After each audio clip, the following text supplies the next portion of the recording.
नीतीश कुमार को बिहार की सत्ता का चुप्पा खिलाड़ी कहा जाता है। बिहार की राजनीति में हमेशा ऐसा माना जाता है कि नीतीश कुमार की राजनीतिक लाठी में आवाज नहीं होती। बिहार की राजनीति को करीब से समझने वाले सब जानते हैं कि नीतीश कुमार अपने विरोधियों पर तत्काल राजनीतिक हमला करने से बचते हैं, लेकिन उन्हें माफ नहीं करते हैं। हम सब जानते हैं कि किस तरह नीतीश कुमार ने बिहार की राजनीति के बड़े बड़े सूरमाओं को घर बैठने के लिए मजबूर कर दिया है। नीतीश कुमार ने जब अपने गृह क्षेत्र नालंदा में जैसे ही इस बात का ऐलान किया कि वो अब आगे तेजस्वी यादव वहां गठबंधन को संभालेंगे, अब इन्हीं को विकास कार्य करना है, जिसके बाद राजनीतिक अटकलें तेज हो गई हैं और कई राजनीतिक पंडितों का कहना है कि नीतीश कुमार ने तेजस्वी को बड़ी चाल में फंसा दिया है। उस बयान से नीतीश कुमार ने अपनी 2025 तक मुख्यमंत्री की कुर्सी सेव कर ली है। इस ऐलान के बाद नीतीश कुमार ने तेजस्वी की पार्टी आरजेडी के अंदर से उठती उन आवाजों को भी शांत कर दिया जो गाहे बगाहे कहते थे कि मुख्यमंत्री तेजस्वी यादव को होना चाहिए, क्योंकि राजद बिहार की सिंगल लार्जेस्ट पार्टी है। आरजेडी के प्रदेश अध्यक्ष से लेकर पार्टी के कई वरिष्ठ नेता ये कह चुके हैं कि 2023 में तेजस्वी मुख्यमंत्री बन पाएंगे। वहीं कोढ़नी उपचुनाव में जेडीयू की हार से भी नीतीश कुमार बैकफुट पर हैं। ऐसे में 2023 शुरू होने से ठीक पहले नीतीश कुमार का ये बयान देना कि 2025 में महागठबंधन को तेजस्वी लीड करेंगे, आरजेडी के उन नेताओं को चुप करवाने के लिए यह काफी है जो तेजस्वी को सीएम बनाने के लिए बैटिंग कर रहे हैं। नीतीश कुमार ने जब वापस राजद के साथ मिलकर मुख्यमंत्री की शपथ ली थी तो उन्होंने दिल्ली दौरा भी किया। जानकार कहते थे कि उनके इस दौरे से कई सियासी मायने हैं, लेकिन जब केंद्र में उन्हें अपने लिए बहुत अधिक भूमिका नहीं दिखी तो वो वापस बिहार की ओर देखने लगे। इसके अलावा गुजरात चुनाव के अलावा बिहार और उत्तर प्रदेश में हुए उपचुनावों में बीजेपी को जिस तरह का समर्थन देखने को मिला, उससे भी नीतीश हवा का रुख समझे हुए हैं। नीतीश कुमार की अगुवाई में 2024 के लोकसभा चुनाव में 7 दलों के महागठबंधन का प्रदर्शन बिहार में कैसा रहता है, इस पर काफी कुछ निर्भर करेगा।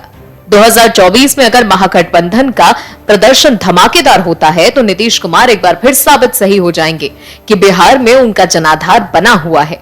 वहीं अगर प्रदर्शन खराब हुआ तो भी वो कुछ समय तक सीएम की कुर्सी बचाए रख पाएंगे, क्योंकि 2025 का चुनाव होने में अभी काफी वक्त है। तब तक किस दल का किसके साथ गठबंधन होगा कौन जानता है।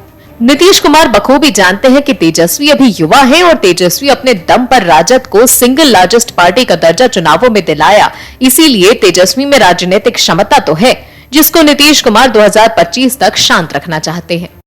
हिमाचल प्रदेश की नई कांग्रेस सरकार को शपथ लिए चंद दिन ही बीते हैं, लेकिन घमासान वहीं कांग्रेस का पुराना दिख रहा है।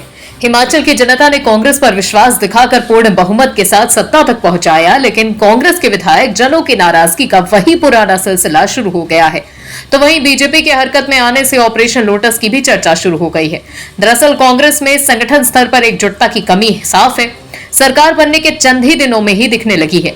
अभी हाल ही में हिमाचल को अपने राजनीतिक काल का पहला उप मुख्यमंत्री मिला, जिससे कांग्रेस के वरिष्ठ नेता नाराज हो गए। अभी तो मुख्यमंत्री पद की शपथ से पहले कांग्रेस ने प्रतिभा सिंह के गुट को शांत कराया था, उसके तुरंत बाद ही अब ये नया नाराजगी का दौर शुरू हो गया है। हिमाचल प्रदेश विधानसभा में जीत कर आए कांग्रेस के सबसे वरिष्ठ और उम्रदराज नेता धनीराम शांडिल उप मुख्यमंत्री पद के लिए अभी अपनी लॉबिंग कर रहे हैं। धनीराम शांडिल शपथ ग्रहण समारोह के बाद से ही लगातार दिल्ली में डेरा जमाए हुए हैं। धनीराम शांडिल चाहते हैं कि जातीय समीकरण साधने और वरिष्ठता को ध्यान में रखते हुए आला कमान उन्हें उप मुख्यमंत्री पद की जिम्मेदारी दे। वहीं दूसरी ओर हिमाचल कांग्रेस की अध्यक्ष प्रतिभा सिंह भी दिल्ली में डेरा जमाकर बैठी हैं। दिल्ली पहुंचने से पहले वो बीजेपी नेता और पूर्व मुख्यमंत्री जयराम ठाकुर से मुलाकात कर दिल्ली पहुंची हैं। अब ऐसे में सवाल उठता है कि क्या प्रतिभा सिंह की मांगे पूरी नहीं हुई तो ऑपरेशन लोटस यहाँ भी हो सकता है। तो वहीं दूसरी ओर सोलन से विधायक 82 वर्षीय धनीराम शांडिल अनुसूचित जाति से संबंध रखते हैं और कांग्रेस वर्किंग कमेटी के भी सदस्य रहे हैं। धनीराम शांडिल की आलाकमान से भी खासी नजदीकियां हैं। ऐसे में धनीराम अपने लिए उप मुख्यमंत्री पद की मांग कर रहे हैं। अभी तक हिमाचल में मुख्यमंत्री और उप मुख्यमंत्री पद तक ही सहमति बन पाई है। अभी कैबिनेट का विस्तार होना बाकी है, लेकिन कैबिनेट विस्तार से पहले ही कई नेताओं ने दिल्ली में डेरा डाल लिया है, जिसमें धनीराम शांडिल और प्रतिभा सिंह के नाम मुख्य रूप से शामिल हैं। दिल्ली आने से पहले तो प्रतिभा सिंह हिमाचल के पूर्व मुख्यमंत्री जयराम ठाकुर से मुलाकात भी कांग्रेस आलाकमान को परेशान कर रही होगी। इस मुलाकात ने खूब सियासी चर्चा बटोरी थी। कांग्रेस को भी पता है कि अगर जल्दी कैबिनेट विस्तार नहीं हुआ और कई विधायकों में पार्टी और उसके नेतृत्व को लेकर उनका आत्मविश्वास डगमगाने लगा तो ऑपरेशन लोटस को मुकम्मल होने से कोई भी नहीं रोक पाएगा। प्रतिभा सिंह और जयराम ठाकुर की मुलाकात पर लोग सोशल मीडिया पर अंदेशा जता रहे हैं कि ये कहीं ऑपरेशन लोटस की ओर बढ़ाया गया कदम तो नहीं है। एक यूजर ने लिखा कि पूरी दाल ही काली लग रही है मुझे।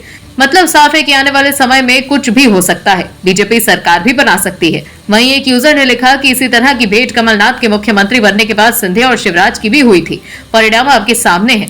इसके अलावा भी कई लोग ऑपरेशन लोटस की चर्चा कर रहे हैं। आपको बता दें कि कांग्रेस के पास राजा और महाराज तो पंजाब और मध्य प्रदेश में भी थे, लेकिन कमजोर नेतृत्व का हवाला देकर दोनों ही आज के समय में बीजेपी को सुशोभित कर रहे हैं। इन बगावतों के कारण दोनों ही राज्यों में कांग्रेस विपक्ष में बैठी है। कहीं हिमाचल में भी रानी ने बगावत कर दी और ऑपरेशन लोटस ने अपना कमाल कर दिया, तो कहीं कांग्रेस विपक्ष में बैठने को मजबूर न हो जाए। फिर कांग्रेस के लिए यही परिस्थिति हो जाएगी कि हाथ को तो आया लेकिन मुंह को नहीं लगा। पत्थर तो हजारों ने चलाए, लेकिन जो दिल को लगा वो पत्थर किसी अपने ने मारा था। आजकल ये शेर नीतीश कुमार पर एकदम सटीक बैठता है। नीतीश कुमार को बिहार में एक शांत नेता के तौर पर जाना जाता है, लेकिन आजकल को नीतीश बाबू बहुत गुस्से में दिखाई देते हैं, फिर वो विधानसभा के अंदर हो या बाहर। कल नीतीश कुमार ने जिस तरह विधानसभा में अपना आपा खोया, मानो ऐसा लगा कि नीतीश कुमार अपनी वर्तमान राजनीतिक परिस्थिति से ऊब चुके हैं। उन्हें समझ ही नहीं आ रहा कि करें क्या, बोलें क्या और किससे बोलें। नीतीश कुमार जब बिहार के मुख्यमंत्री बने थे तो उन्होंने बिहार की महिलाओं में पूर्ण शराबबंदी का तोहफा उनको दिया था, जिसके फलस्वरूप नीतीश कुमार वापस से सत्ता पर काबिज हुए। लेकिन अभी जो शराब कांड बिहार में हुआ, जिसमें लगभग 40 निर्दोष लोग मारे गए, उस पर मुख्य विपक्षी पार्टी भाजपा तो महागठबंधन सरकार पर हावी हुई ही है, दूसरी ओर उनके महागठबंधन के साथ ही राजग ने विधायक भी सरकार पर हमलावर हैं। पूर्व मंत्री और राजद विधायक सुधाकर सिंह ने कहा कि शराबबंदी से अभी तक हजारों लोगों की जान जा चुकी है, मैं इसको नरसंहार की श्रेणी में रखूंगा। अभी हाल ही में कोढ़नी उपचुनाव में मिली हार का भी ठीक राय राजद नेताओं ने नीतीश कुमार के सर पर ही डाल दिया था। अब नीतीश कुमार समझ ही नहीं पा रहे हैं कि अपने महागठबंधन के साथियों को आत्मविश्वास मिले या विपक्षी पार्टियों को शांत करें। नीतीश कुमार की राजनीतिक हालत ऐसी है कि इधर खाई है और उधर कुआं है।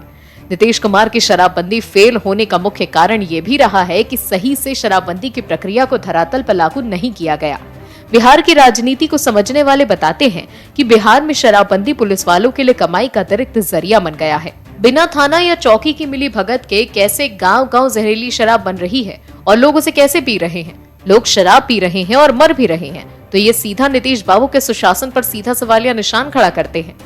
जहरीली शराब की वजह से जिन औरतों की मांग सूनी होती जा रही है, नीतीश बाबू उनसे नजरें कैसे मिला पाएंगे? अगले चुनाव में उन बेटियों को नीतीश कुमार क्या जवाब देंगे जिनके पिता जहरीली शराब पीकर इस दुनिया से चले गए और कारण है नीतीश कुमार की भ्रष्ट व्यवस्था।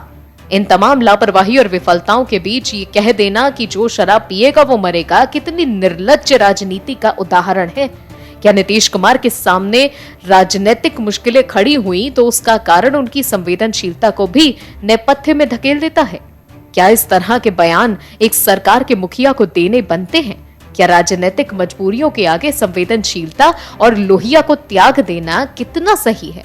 क्योंकि जेपी और लोहिया और कर्पूरी ठाकुर का चौंका जो सबको पसंद आता है, लेकिन उनके सिद्धांतों को नेता कितना आत्मसात कर रहे हैं, उनके बयानों से ये साफ दिखता है, जो इस वक्त नीतीश कुमार के बयानों से दिख रहा है।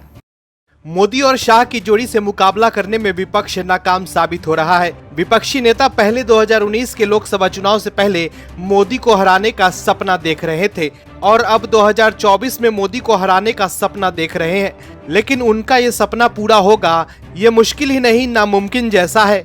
जब से नरेंद्र मोदी सत्ता में आए हैं तब से अधिकतर समय विपक्ष बिखरा हुआ दिखा है, लेकिन बुधवार को सदन में विपक्ष ने बड़ा ही दुर्लभ नजारा पेश किया। अभी सदन का शीतकालीन सत्र चल रहा है। सदन में आसन पर आसीन थे लोकसभा स्पीकर ओम बिरला, जो सदन में अनुशासन के लिए हमेशा प्रतिबद्ध दिखते हैं, लेकिन उनकी एक डांट ने पूरी विपक्ष को एकजुट कर दिया। हुआ ऐसा कि कांग्रेस नेता सोनिया गांधी सदन में आई और आते ही उन्होंने सदन में कांग्रेस नेता अधीर रंजन और उप नेता गौरव गोगोई से चर्चा करने लगी। जब सोनिया गांधी चर्चा कर रही थी उसी समय लोकसभा स्पीकर की नजर उन पर पड़ी, जिसके बाद उन्होंने टोकते हुए कहा कि मीटिंग का आपका अधिकार है, लेकिन सदन में नहीं, सदन के बाहर। इसके बाद विपक्ष को जबरदस्त मिर्ची लगी।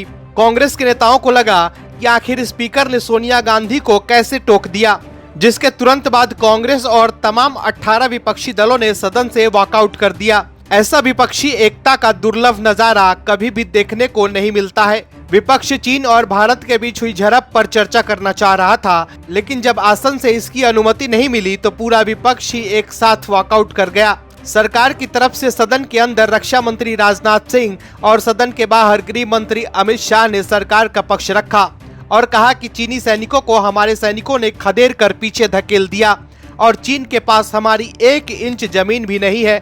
लेकिन विपक्ष है कि मानता ही नहीं है। तमाम विपक्षी दल कब सरकार को घेरते हुए सेना को घेरने लग जाते हैं, उन्हें खुद नहीं पता है। सेना की कार्रवाई बड़ी निजी और सुरक्षा के लहजे से बहुत ही गुप्त होती है। अब खुद सोचिए, सेना के निजी जानकारी को सरकार कैसे सदन में सार्वजनिक कर सकती है। सदन लोकतंत्र में चर्चा का सर्वोच्च स्थान है, लेकिन हर विषय पर चर्चा हो ये मुमकिन नहीं है। विपक्ष को भले ही सरकार की बातों पर भरोसा नहीं हो, लेकिन उन्हें सेना के दावों पर भरोसा जरूर करना चाहिए।